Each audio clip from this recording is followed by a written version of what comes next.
Well, I'm an artist, but I think it's also already obvious.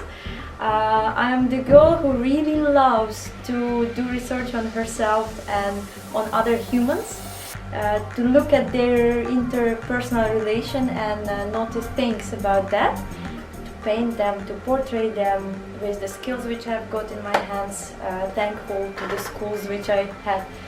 And that's what I do. I unite inside part of human and with outside of humans and portray it in my art.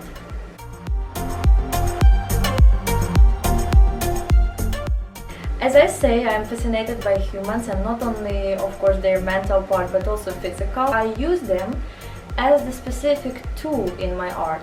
So, for example, as the writer, he uses letters to make words, to make sentences, and to make this big text out in the end, you know, like a book. I use human bodies. For me, human body is a symbol using which I can explain everything about the inside part of humans.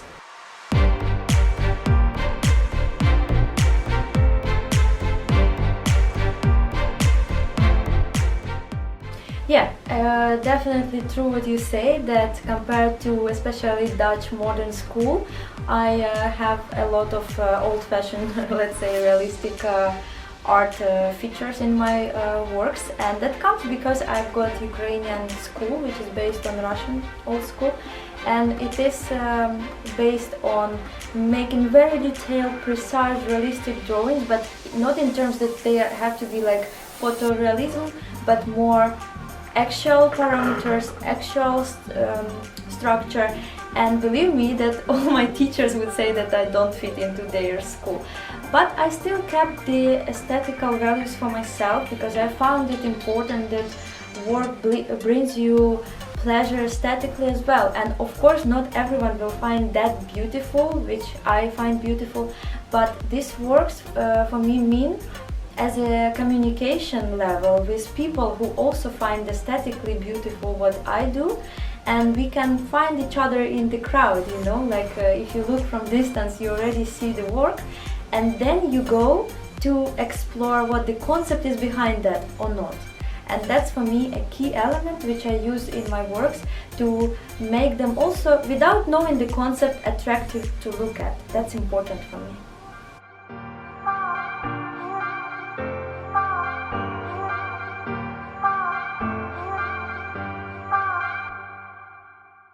Look, that would be very flat, I think, if you just, you know, copy. For me, it's important to put something behind the concept. Anything I paint, it has some theory behind it. And in this case, for me, important was to portray in a classical way human bodies, in this case female bodies, because I speak in this collection about self-perception, let's say it this way. I made this collection for people who are ready to meet themselves in their real, natural, you know, presentation, in reality who they are. Because now we notice a lot of things that people modify their bodies, you know, to make them same as the standards, you know, the 90, 60, 90 and stuff like that. But for me it was also important to use that standard, to portray women, in this case, very perfect, but to remind people about that they are perfect, they have to be perfect in their own eyes without those standards, because that's kind of who we are, and yeah, that's what is behind this collection.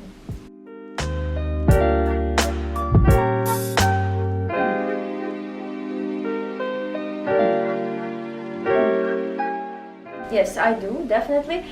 Look, now it's a little different because I went through a lot of, you know, thinking, research, and making painting is actually one of the results for me when I already have gone through some process of thinking about self-perception, for example, in this case, and then as the result I paint the work, and that's for me as the key element when I start to speak to the world about something which I experienced myself. So of course it has to do with my own experience a lot, because I, as many of us, I think, went through not accepting my body. Although you say it's beautiful, but if I see myself, I look at myself differently, and I think each of us does. And these works, they are as a reminder also for me, but also for the rest of the world who can see this collection, that we are perfect in our imperfections, and through that I accepted myself as well, which I wish to all my customers and visitors as well.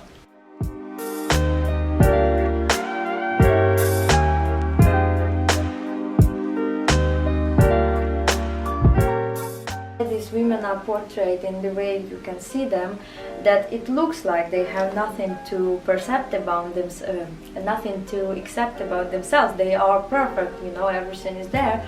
But it is not about so flat image, because everyone could look, as you say, at me and say, yeah, you are beautiful, but we see that ourselves very different from what the public sees, and that's important because that's exactly what we translate to the outside world. If we are not sure about ourselves, we translate it outside. So that's the thing. Even if you are beautiful, you can be super insecure about your look.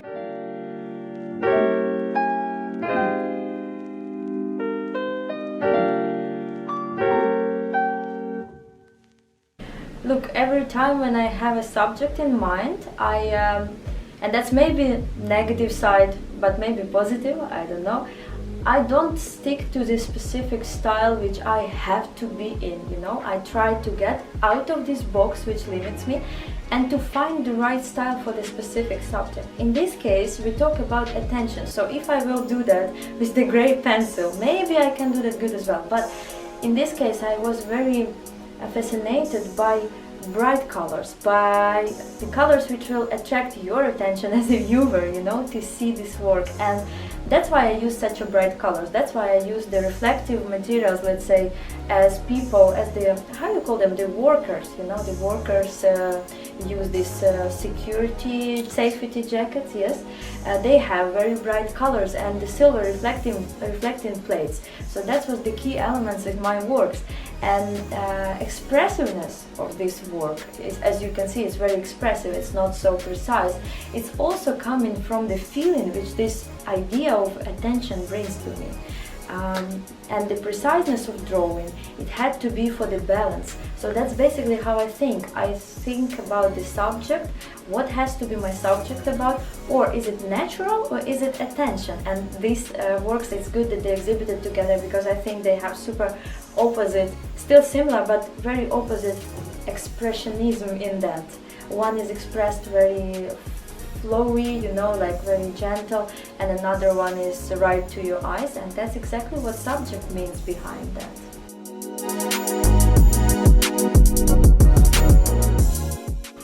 Look, I was fascinated by people who are famous, who become famous, who are already a long time famous on social media. And what I noticed about, for example, comments and stuff like that, and comments, not only what people write, but in general what people gossip behind their backs and things like that, and how people are admired by people who are in the attention spot, I was noticing different things.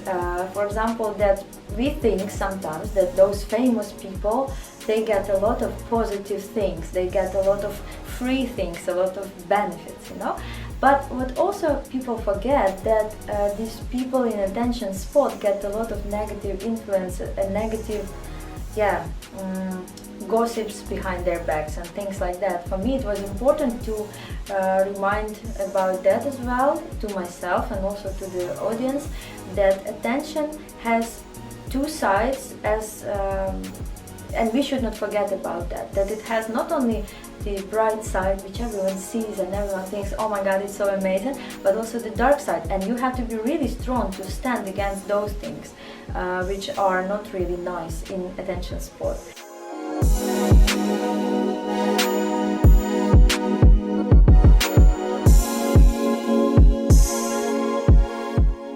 Yeah, definitely, on my small scale, let's say, but I did experience that already. And that's why I was also talking about that subject, because I noticed that, okay, let's say out of art, that if I walk on the street and I put a bit extra nice dress on or something like that, I experience some attention, and sometimes it is unwanted attention, right? I don't put dress to get those, you know, like, hey, moi, on street, it's like, hey, beautiful or something. I put the dress because, for example, nice weather outside, but I get those side effects of attention. And do we want that? You never know, but most likely not. And also on Instagram, for example, or Facebook, if you post your work, you want people to see it, right? Because otherwise you would never do that. But on another hand, you have to be ready that people would not only say how beautiful it is, but people also can notice some negative things, and some people even stop creating because of that.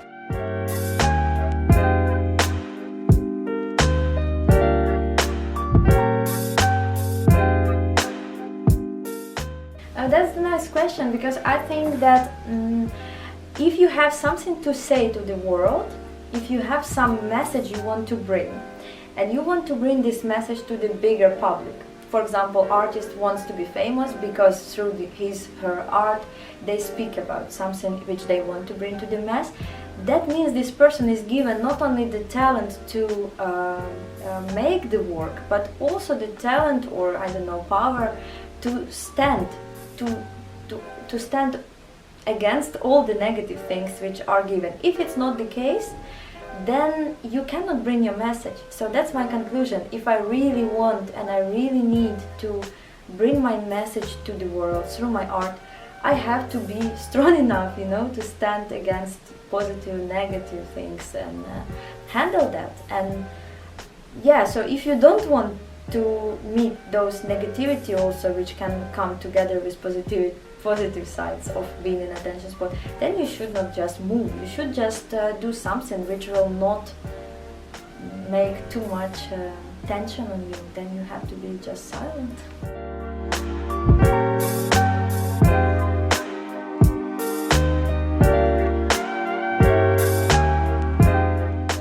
The thing is that some works, they really come as the expressive thing, and you can paint it in one day.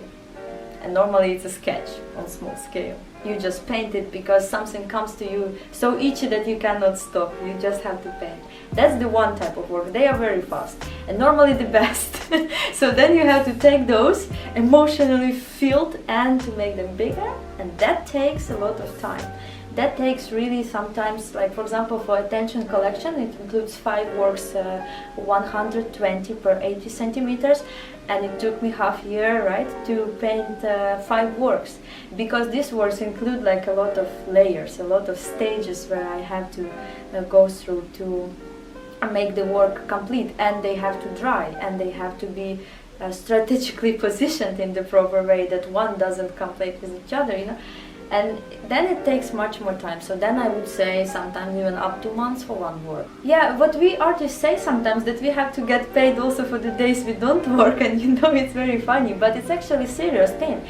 When I get my rest and I don't really worry about the process that I, for example, have to now do something, the deadline thing, then I get very great time to get inspired. So it can be day when I don't do anything, but I actually go and think about that. And many people don't believe that. They say like, no, come on, relax. But it's really true. As an artist, I face that it's working.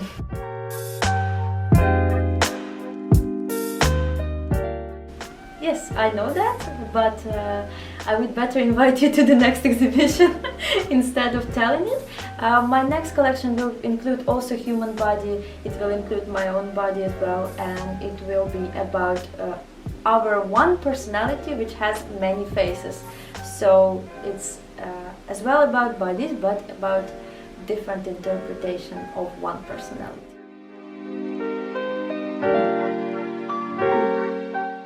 Oh, that's fine. Okay, I have a plan to go on with the art career, so most likely I will have much more works in my studio, and I hope my studio will be also bigger because it has to include works, but maybe they will be gone, I don't know. And I would love to see myself in 10 years as an artist who not only is limited with one country but exhibits all over the world. It would be great.